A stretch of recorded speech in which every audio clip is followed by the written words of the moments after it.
5ই August 2024 সোমবারে আমরা ওখানে একজন স্টুডেন্ট আপনার মোহাম্মদ আবু সাইদের বিষয়ে সকাল 9টা থেকে আমরা সাক্ষ্য গ্রহণ করব রংপুর সার্কিট হাউসে।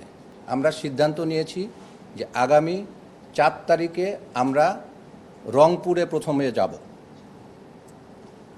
যাব এবং রংপুরে যে আমরা সশরীরে প্লেস অফ অকারেন্সগুলো পরিদর্শন করব এবং প্রয়োজনীয় সাক্ষী যারা ওখানে আছে তাদের আমরা সাক্ষ্য গ্রহণ করব।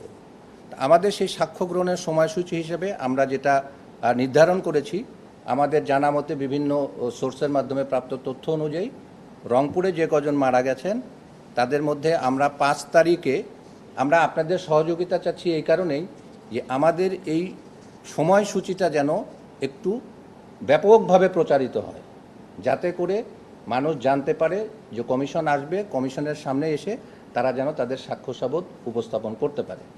সেই হিসেবে আপনাদেরকে আমি এই সময়সূচিটা আপনাদেরকে দিয়ে দেওয়া হবে, আমি পড়েই শোনাই। 5ই অগাস্ট 2024 সোমবারে আমরা ওখানে একজন স্টুডেন্ট আপনার মোহাম্মদ আবু সাইদের বিষয়ে সকাল 9টা থেকে আমরা সাক্ষ্য গ্রহণ করব রংপুর সার্কিট হাউসে।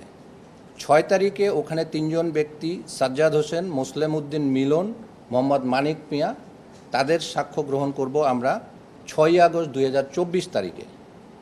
7 তারিখে বুধবারে আমরা মোহাম্মদ মেরাজুল ইসলাম এবং মোহাম্মদ আবদুল্লাহ আল তাহের এদের সাক্ষ্য গ্রহণ করব। প্রতিদিনই সকাল 9টা থেকে আমরা সার্কিট হাউসে উপস্থিত যে সকল ব্যক্তি এই ঘটনা সম্পর্কে জানেন বা যাদের কাছে কোনো তথ্য উপাত্ত আছে তাদের সাক্ষ্য আমরা গ্রহণ করব। এভাবেই আমরা আমাদের এই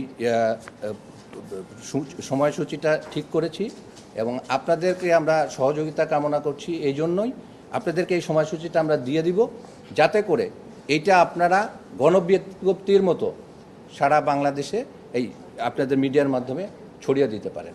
যেহেতু আমরা রংপুর থেকে শুরু করছি, ক্রমান্বয়ে আমরা সব জায়গায় এই প্লেস অফ অকারেন্স পরিদর্শন করব এবং সেখানে ক্ষয়ক্ষতি, মৃত্যু, সহিংসতা এসব ব্যাপারে আমরা তদন্ত কার্য পরিচালনা করব। এ ব্যাপারে আমরা কমিশনের পক্ষ থেকে আপনাদের সর্বাত্মক সহযোগিতা কামনা করছি।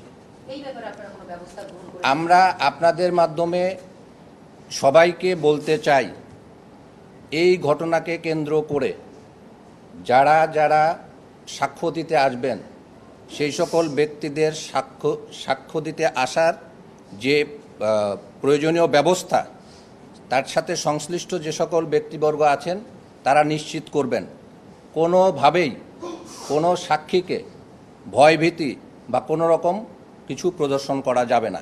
এ ব্যাপারে কমিশন কাউকে ছাড় দিবে না।